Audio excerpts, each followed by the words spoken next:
दौलत वो ख्वाब जो हर आंख देखती है, तिजारत वो सफर जो किसी को फकीर और किसी को बादशाह बना देता है। मगर क्या हर खजाना सिर्फ सोने चांदी का होता है? और क्या हर दौलतमंद शख्स सचमुच खुशहाल होता है? कभी कभी जिंदगी हमें ऐसे मोड़ों पर ले आती है जहां हमारा सबसे बड़ा दुश्मन हमारा अपना खून बन जाता है और वहीं कोई गैर अपनी जान तक देने को तैयार नजर आता है। ये कहानी है एक भोले भाले लकड़हारे, एक लालची भाई, 40 खूंखार लुटेरों और एक ज़हीन बहादुर लड़की की, जहां एक जादुई गुफा का राज, खुल जा सिम सिम की सदाएं और अंधेरे में छुपे खजाने इंसानियत और चालाकी के एक ऐसे संगम में बदल जाते हैं जो सुनने वाले को आखिर तक बांधे रखते हैं। एक जमाने की बात है, फॉरेस्ट के एक पुराने लेकिन दिलकश शहर की गलियों में एक सादा सा कालीन बेचने वाला रहा करता था। उसका नाम था हाफिज उस्मान और उसके 2 बेटे थे, कासिम और अली बाबा।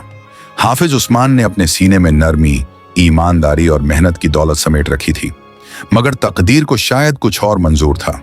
चंद बरसों में ही उसकी मौत हो गई और दोनों भाई एक अजीब मोड़ पर खड़े हो गए। बड़ा बेटा कासिम बचपन से ही तिजारत का शौकीन मगर दिल से लालची और खुदगर्ज था, जबकि अली बाबा नर्म मिजाज, शरीफ और सादा दिल इंसान था जो सिर्फ अपने बच्चों और बीवी के लिए महफूज जिंदगी चाहता था। बाप के गुजर जाने के बाद कासिम ने कारोबार पर कब्जा कर लिया और अली बाबा को दर बदर छोड़ दिया। कुछ ही अरसे में कासिम ने एक दौलतमंद औरत से शादी कर ली और महलों में रहने लगा, जबकि अली बाबा लकड़ियां काट कर अपना और अपने बच्चों का पेट पालने लगा। एक दिन अली बाबा हमेशा की तरह जंगल में लकड़ियां काट रहा था। सूरज की किरणें पेड़ों की शाखों से छनकर जमीन पर गिर रही थीं और हर तरफ सुकून का आलम था। तभी घोड़ों की टापें सुनाई दी।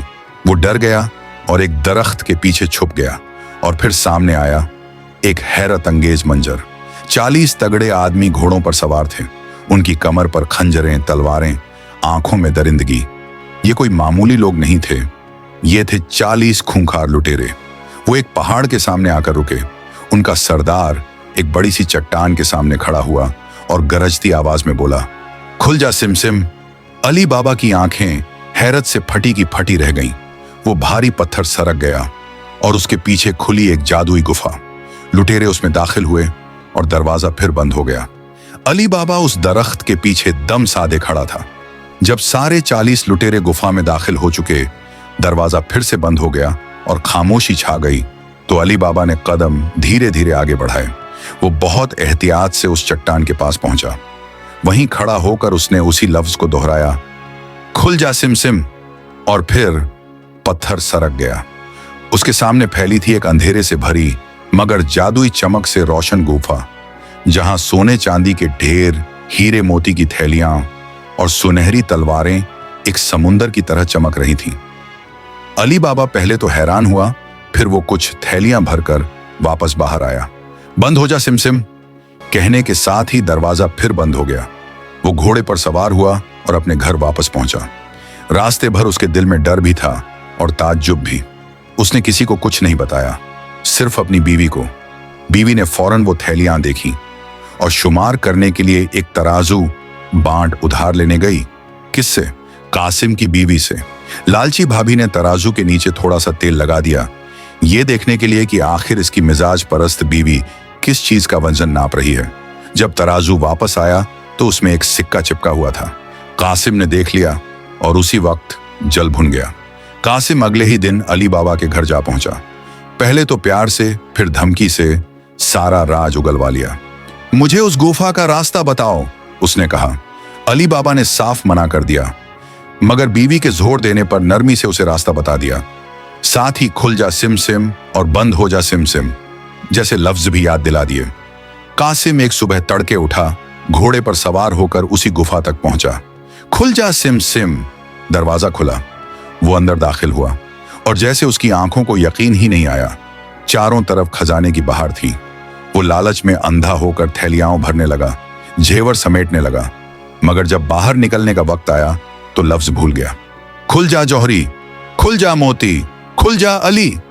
मगर दरवाजा नहीं खुला। शाम ढलते ही 40 लुटेरे वापस आए, गुफा में दाखिल हुए और वहां उन्हें मिला कासिम। सरदार ने कोई रहम नहीं किया, उसके जिस्म के टुकड़े कर दिए और हिस्सों में बांटकर दरवाजे के पास टांग दिए ताकि कोई और उनकी गुफा में दाखिल होने की जुर्रत न करे। जब कासिम कई दिन तक घर नहीं लौटा तो अली बाबा समझ गया। वो गुफा पहुंचा और भाई के टुकड़ों को देखकर सन्न रह गया। वो टुकड़े समेटकर अपने घर लाया और अपने भरोसेमंद गुलाम मर्जबान और नौकरानी मरजाना के साथ मिलकर एक तरकीब निकाली। मरजाना एक हकीम के पास गई जो जिस्म के टांकों में माहिर था और अंधेरे में पर्दों के पीछे उस हकीम से कासिम के जिस्म को सीने का काम लिया। कासिम को शांति से दफना दिया गया और किसी को भनक तक नहीं लगी। लुटेरों को जब अगले सफ्ते गुफा में दाखिल होने पर वहां जिस्म नहीं मिला तो उन्हें शक हुआ कि कोई उनकी गुफा में आया है और उनकी निगरानी कर रहा है। उनका सरदार शहर आया भेष बदलकर और कासिम के बारे में पूछताछ की।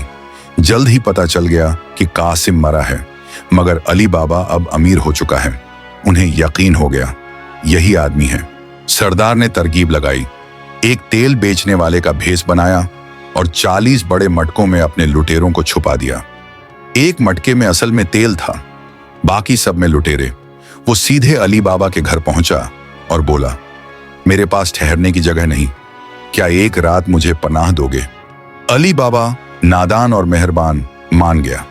मरजाना जो बहुत होशियार थी, उसे मटकों की हरकतों पर शक हुआ। वो रात में तेल लेने के बहाने गई और किसी मटके में से सांसों की आवाज सुनी। वो समझ गई ये लुटेरे हैं। उसने चुपचाप एक मटका आग से भरवाया और एक एक कर सब मटकों में तेल उंडेल दिया। सारे लुटेरे जिंदा जल गए। अगले दिन सरदार ने अपने लुटेरों को बुलाया, मगर कोई नहीं आया। उसे शक हुआ और वो भाग निकला, मगर अब वो अली बाबा का दुश्मन बन चुका था।